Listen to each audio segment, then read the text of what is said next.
Ada kasus bunuh diri, diperas, diancam, data pribadinya dibocorin. Terutama pasangan-pasangan muda, iya kan? Karena mudah, Iya. cepat, Cepat. dan ini langsung cair. Kita butuh sebenarnya pinjaman online yang secara legal, Betul. yang artinya bisa mendorong masyarakat. Produktif Bener ya. nggak?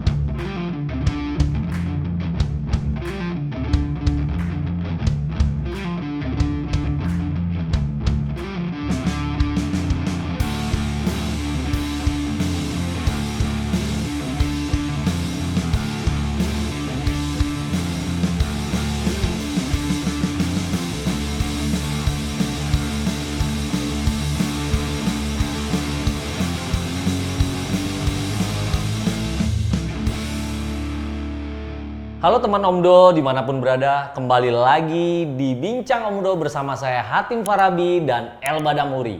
Bincang Omdo tentunya bukan sekedar omong doang, tapi ini edukasi, bukan juga cari sensasi apalagi provokasi. Nah, di episode kali ini, apa nih yang mau kita bahas nih Om El? Kita bahas pinjaman online, tapi yang ilegal nih Om Hatim. Oke. Yang ilegal, ini kan bagian dari industri fintech ya. Nah, fintech ini kan salah satu dari industri baru terkait kemajuan teknologi. Ya. Nah, karena ini teknologi, dia tuh seperti pedang bermata dua. Di satu sisi bagus, baik, tapi di sisi lain tuh negatif dampaknya. Nah, ini yang mau kita obrolin nih. Ya menarik ya, tadi yang lu bilang bahwa seperti pedang bermata dua. Pedang bermata dua. Ada sisi tadi yang lu bilang sisi positif, ada negatif. ada sisi negatif. Nah, misalnya yang negatif itu ada kasus bunuh diri, diperas, kemudian diancam, data pribadinya dibocorin ke masyarakat. Bahkan ada kasus perempuan di Jawa Tengah itu sampai disebar foto-foto yang tidak senonoh, padahal itu editing. Betul. Tetapi ngancem itu bahkan teman kita diancam juga, di-share ke teman-teman kita. Itu sisi negatif. Itu sisi negatif dari. Sebenarnya ada sisi positifnya juga sebenarnya yang sangat menarik nih ya bagi teman-teman Omdo dimanapun berada. Kalau kita lihat bahwa sebenarnya kita butuh emang akses keuangan yang sampai ke pelosok, ya kan? Kita nggak bisa hanya mengandalkan dari sisi perbankan. Perbankan pasti punya keterbatasan. Sampai ke pelosok itu emang butuh yang namanya pinjaman online ini. Nah, sayangnya pinjaman online ini yang tadi lu bilang ada yang dari sisi ilegal ini, iya kan? Kita butuh sebenarnya pinjaman online yang secara legal, Betul. yang artinya bisa mendorong UMKM, iya kan? Bukan yang sekedar untuk mendorong sisi pinjaman untuk yang konsumtif, Ya, produktif bener ya. nggak? Yang produktif. Itu yang sebenarnya harus kita dorong, iya kan? Nah, ini memang dilematis dari sebuah kemajuan teknologi adalah selalu ada penumpang gelap, Om. Ada penumpang gelap. Ada penumpang gelap. Penumpang gelap itu selalu bermain di antara gelombang samudra yang ada di masyarakat ini. Nah, tadi ada kelebihan, kemudahan, dan itu ditumpangi oleh mereka kemudahan ini. Dengan cukup mengirim foto KTP, dapat duit 5 juta. Tapi bunganya hariannya bisa 500.000 itu. Makanya ada kasus bunuh diri, ada stres, ada orang diperas segala macam ya Om ya. Jadi memang penumpang gelap ini berbahaya. Dan ini ya jujur aja, jadi memang di banyak negara pun Om Hatim, nggak cuma di Indonesia, ketika teknologi bergerak maju, fintech ini kan salah satu bagian dari teknologi yang berderap maju ya, berderap maju, itu regulator itu seperti apa ya, clumsy itu, clumsy itu seperti Bergerak terlambat ya? Iya, Atau terlambat. kan? Kikuk. Kikuk. Ini mau diapain nih? Iya, Akhirnya regulasinya nggak siap, pengawasannya nggak siap. Akhirnya masyarakat jadi korban. Nah, itu kan kalau dalam dunia nyata, kan ada kasus sebelumnya Pandawa dan lain sebagainya, rentenir. Kalau ini kan kita sebut sebagai rentenir digital. Atau lintah digital. Lintah digital. Ada lintah darat, ada lintah digital. Ada buaya darat, ada buaya digital. Oh enggak ya, enggak nyambung ya? Enggak ada itu bro. Enggak ada. Iya, iya. Emang menarik yang lu bilang tadi yang terkait masalah pinjaman online secara ilegal ini kan. Ini yang sebenarnya menjadi concern sebenarnya bagi pemerintah, terutama sebenarnya bagi nggak hanya sebenarnya kalau menurut gue nih, Mbak, tidak hanya dari sisi otoritas jasa keuangan yang untuk mengawasi ini. Iya. Kalau kita bicara ilegal tentunya emang bukan domainnya dari otoritas jasa keuangan. Untuk penegakan hukumnya. Untuk penegakan ya. hukumnya. Ya. Artinya harus ada dari pihak penegakan hukum ya. Iya. Menurut gue juga harus ada aturan yang jelas. Ini kalau didiemin juga yang tadi lu cerita ada yang namanya bunuh diri, masyarakat bunuh diri. Dan gue merasakan sendiri nih, Mbak, di depan kepala gue sendiri di kehidupan sehari-hari kita yang namanya pinjaman online ini itu sangat luar biasa, bener-bener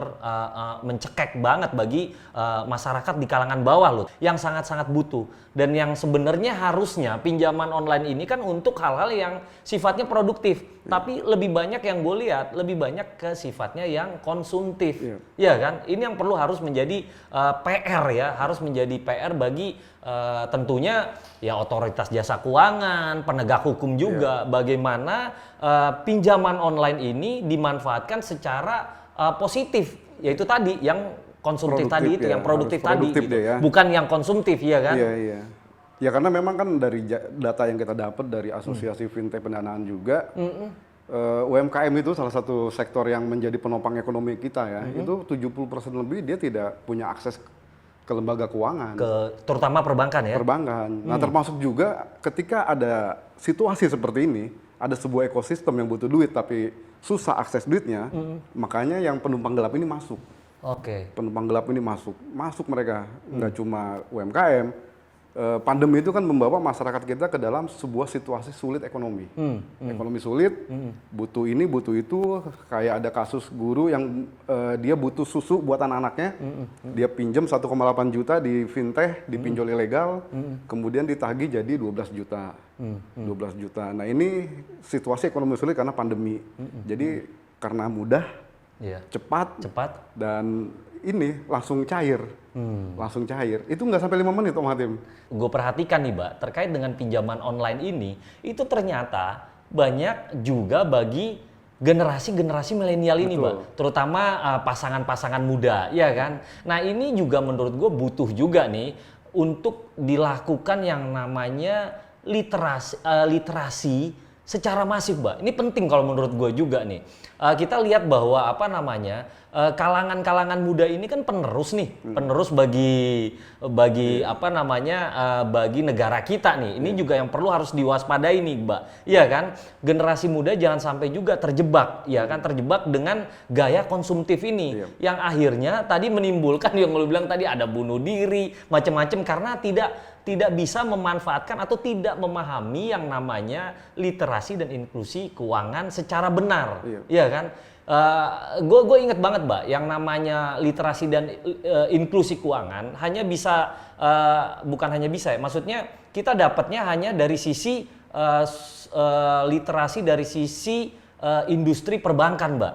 Nah, kita dari kecil udah tahu tuh ya, merasakan yang namanya dari SD nih, gue ngerasain nih, yuk gimana cara menabung yang benar nih, Mbak, iya kan? Tapi tidak ada yang namanya literasi dan inklusi keuangan, bagaimana melakukan misalkan akses keuangan yang benar seperti apa, ya kan? Itu juga sebenarnya perlu juga dilakukan sejak dini, Mbak. Jangan orang tahu yang namanya inklusi keuangan dan literasi keuangan hanya di saat dia sudah dewasa atau di saat dia sudah berumah tangga. Menurut gue itu tuh juga harus perlu menjadi itu PR OJK sebenarnya, PR OJK. Betapa literasi keuangan kita kan masih rendah, 38% kalau nggak salah ya. Betul. Dan itu untuk perbankan, pasar modal cuma 5%. Jadi memang ada PR besar di sini, termasuk yang pinjol ilegal ini. Misalnya salah satu literasi paling simpel adalah ketika kalian nih, kita nih, ditawari pinjaman mudah, cepat, itu kita harus waspada. Apalagi di situ nggak dijelasin bunganya berapa. Kebanyakan pinjol ilegal itu dia tidak menyebut bunga berapa di situ. Nanti setelah dikirim baru dikasih tahu. Mulai besok kamu harus bayar bunga sehari 500.000 ya. Nah itu kita harus waspada di situ.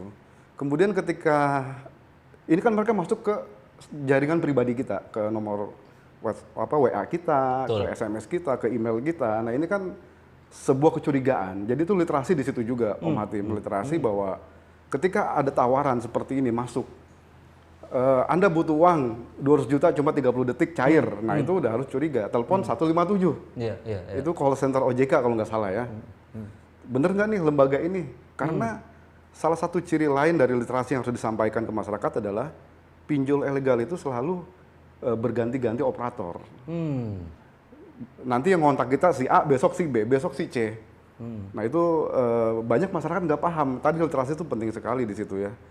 Jadi termasuk juga term and condition ya. Syarat-syaratnya seperti apa sih, bunganya berapa sih, itu yang paling penting. Ya, bener yang lu bilang tadi bahwa harus dipahami, harus dibedakan oleh masyarakat ya.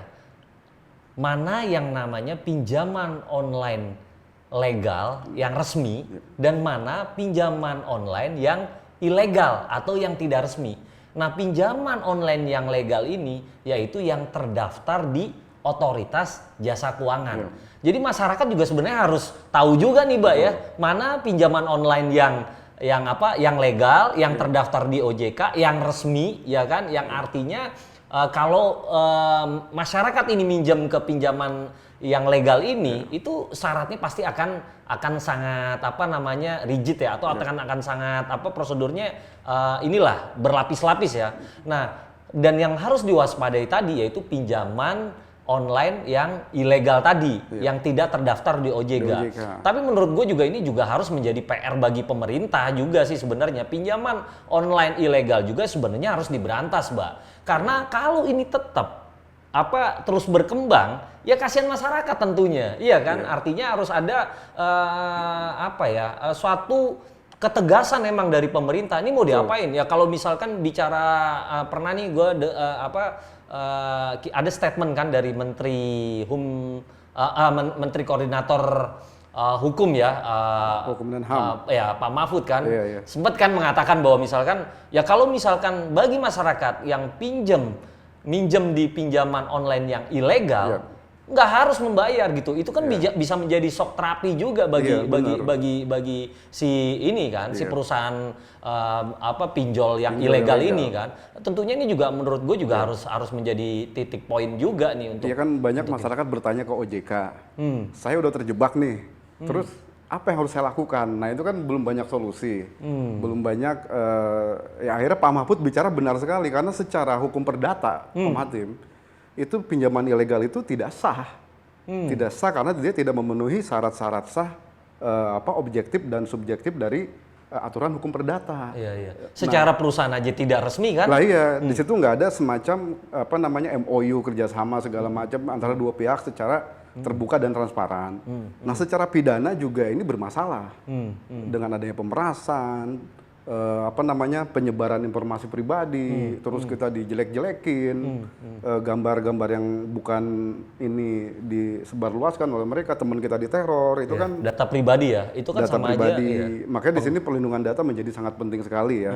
Sanksi yang berat penting sekali, sanksi yang berat baik terhadap lembaga yang ilegal maupun individu yang menjadi pengelola lembaga pinjol ilegal ini, Om Hatim. Dan gue pikir juga emang otoritas jasa keuangan ya sebagai yang mengatur pengawasan dari pinjaman online juga sebenarnya harus juga giat juga, Mbak, untuk melakukan yang namanya edukasi, Mbak, ke masyarakat. Itu menurut gue juga tetap harus dilakukan secara masif. Apapun juga masyarakat juga harus tahu atau memahami, ya kan, apa sih itu pinjaman online. Dan juga satu hal juga, Mbak, emang harus didorong yang namanya pinjaman online ini didorong ke yang namanya kredit produktif, iya kan? Kita tahu apalagi di saat kondisi seperti ini kan, kalau yang namanya pinjaman online ini terlalu masif didorong ke sektor yang konsumtif, menurut gue juga pasti akan menimbulkan dampak yang sangat luar biasa bagi masyarakat. Iya kan? Betul. Apalagi di era-era yang kondisi saat ekonomi lagi sedang slow down kayak gini, ini kan perlu menjadi ini juga. Ya tentunya juga harus ada tips nih bagaimana sih sebenarnya mengelola keuangan dari pinjol yang legal ini.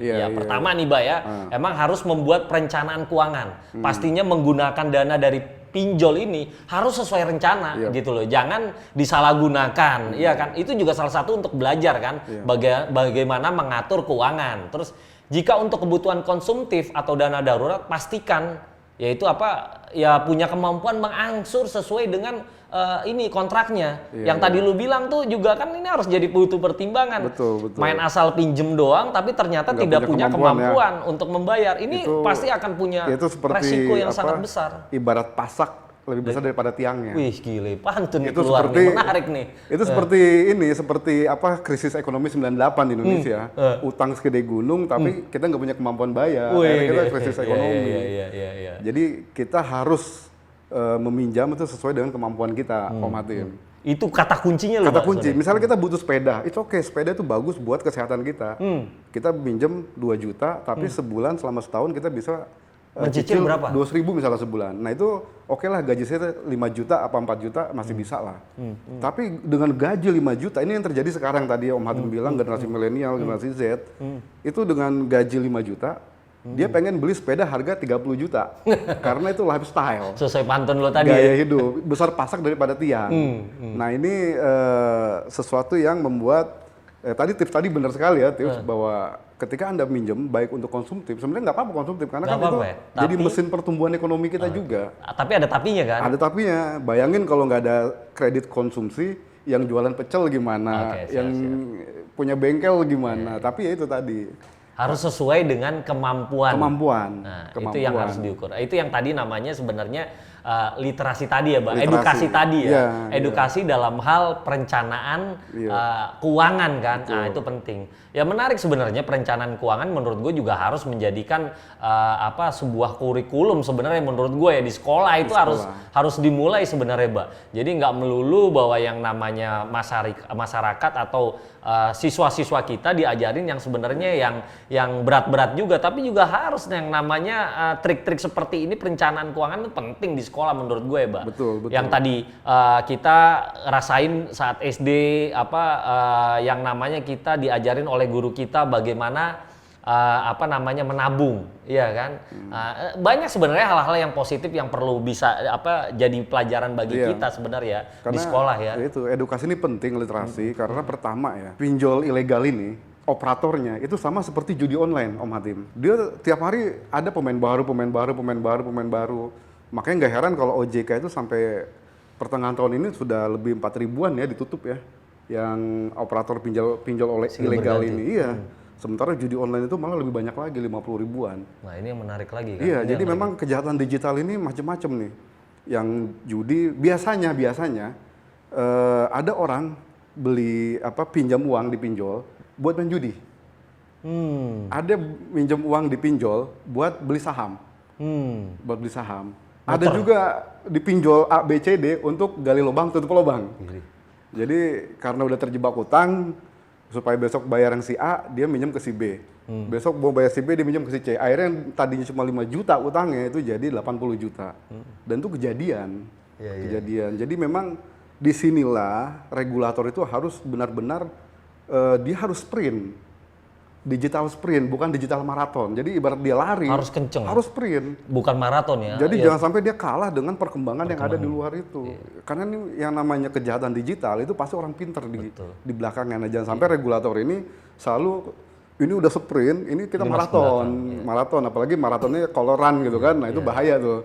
Santai banget. Keduluan ya. Jadi dia harus harus lebih cepat ya. Harus di atas antisipasi kurva itu harus lebih cepat mengantisipasi. Lebih cepat antisipasi. Nah, di sini yang kita lihat agak kedodoran regulator kita. Nah, ini harus diperbaiki. Apalagi kan di OJK kebetulan kan baru semua nih Om Hatim nih. Iya. Nah, ini PR berat juga ya sebenarnya buat otoritas ya untuk ya tadi edukasi tadi itu. Akhirnya kalau lu bilang tadi, gue juga ada istilah juga tuh, digitalisasi keuangan tuh ibarat seperti dua sisi mata uang, Mbak. Yang satu sisi itu bisa memberikan cuan yang sangat luar biasa, Mbak. Di sisi lain bisa bikin kering semiskin-miskinnya itu. Betul. Jadi bisa menguras bener. Nah, inilah yang terjadi yang menurut gua yang perlu harus diwaspadahi masyarakat. Menurut gue juga Om El, lembaga keuangan juga harus tetap juga masif memberikan edukasi kepada masyarakat. Itu menurut gue juga sangat penting. Kan bisa tuh di layar-layar ATM-nya atau di sosial medianya. Menurut gue juga harus banyak tuh melakukan yang namanya pamflet atau teaser-teaser yang bahaya-bahaya ini. Karena yang tadi lu bilang Om El, modus-modus operandi digital itu akan terus berkembang. Iya. Dan ini terus harus diantisipasi. Yang tadi lu bilang jangan pakai maraton gitu loh. Iya. Harus sprint gitu. Artinya lembaga keuangan harus lebih dulu di depan. Iya. Jangan sampai dia di belakang terhadap si Soceng dan kejahatan digital itu pasti akan terus berkembang, Om Hatim tuh. Dia akan terus berkembang dan itu kebanyakan masyarakat ini kan nggak paham nih, tiba-tiba ada yang nelpon data rahasia terbongkar.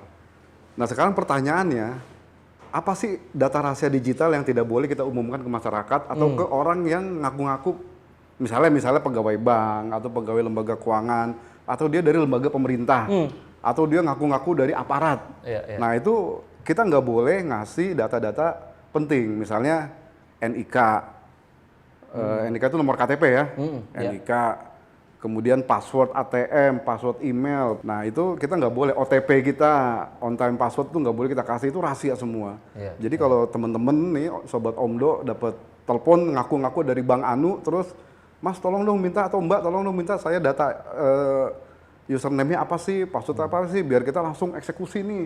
Nah itu adalah pasti kejahatan. Iya. Karena dalam Undang-Undang Perlindungan Konsumen itu nggak boleh seperti itu. Dan ini teman-teman jangan terhipnotis nih Sobat Omdo nih, Om Hatim nih, jangan terhipnotis. Wih gile gue ditawarin jadi nasabah prioritas. Iya. Gue ditawarin jadi afiliator. Rame juga afiliator. Jadi nanti kalau Mas atau Mbak membawa 2-3 nasabah nanti dapat ini, tapi syaratnya ini dulu nih. Mas Mbak harus ngasih OTP, ngasih username, password dan lain sebagainya. Nah itu nomor-nomor yang memang tidak boleh atau kode-kode yang tidak boleh disampaikan ke siapapun yang mengontak kita. Betul. Apalagi ngaku-ngaku dari lembaga-lembaga resmi. Ya akhirnya nih Mbak ya, sebagai praktek bisnis ilegal nih, bahkan dengan mungkin bonus penipuan, dengan modus penipuan nih Mbak ya akhirnya kan siapa yang seharusnya menindak dari pinjol ilegal ini? Ya harusnya ya tentunya institusi hukum kan yang emang punya kewenangan dalam menindak ini, melakukan penindakan ini, mempidanakan dari si produk-produk atau praktek bisnis dari ilegal ini. Ya ini siapa? Ya kepolisian atau kejaksaan. Ya. Nah, sementara otoritas jasa keuangan kita tahu ranahnya kan hanya di level regulasi, ya kan? Selama pinjol memenuhi regulasi, ya maka OJK menerbitkan status terdaftar dia sebagai perusahaan yang emang berizin, ya kan? Nah, kalau pinjol melanggar, ya maka barulah OJK bisa memberikan sanksi karena itu dalam skupnya dia kan hanya mengatur perusahaan pinjol yang ilegal yang terdaftar. Yang legal. Iya. Tapi OJK tentunya kan nggak bisa menyangkau pinjol yang tidak terdaftar atau yang ilegal, yang emang tidak pernah memproses pengajuannya, pendaftarannya ke izin ke OJK. Ini juga masyarakat juga tentunya harus tahu nih, harus membedakan. Ini menurut gue itu ini yang harus benar dipahami oleh masyarakat nih ya. Membedakan mana perusahaan atau perusahaan pinjaman online yang resmi atau legal dan mana perusahaan pinjaman online yang ilegal atau yang tidak resmi atau yang tidak terdaftar di OJK. Ini sebenarnya ini yang harus dipahami. Betul, ya kan? Betul. Dan juga pihak institusi hukum juga harus bertindak tegas terhadap perusahaan pinjaman online yang ilegal ini. Ya ini harus diberantas. Kalau nggak diberantas menurut gua ya ini akan seperti lingkaran setan juga nih Mbak. Yang akhirnya ujungnya apa sih yang kasihan? Masyarakat. Pun masyarakat kelas bawah. Ya karena yang namanya pinjaman online itu kan retail, pinjaman retail. 1 juta, 2 juta, 3 juta, 10 juta paling tinggi kebanyakan ya. Kebanyakan 10 juta. Jadi ya memang masyarakat menengah ke bawah yang memang dia tiba-tiba butuh dana darurat. Kayak tadi dia butuh anak-anaknya harus minum susu. Dia butuh keluarganya harus beli beras. Bayangin kalau minjem ke bank gitu.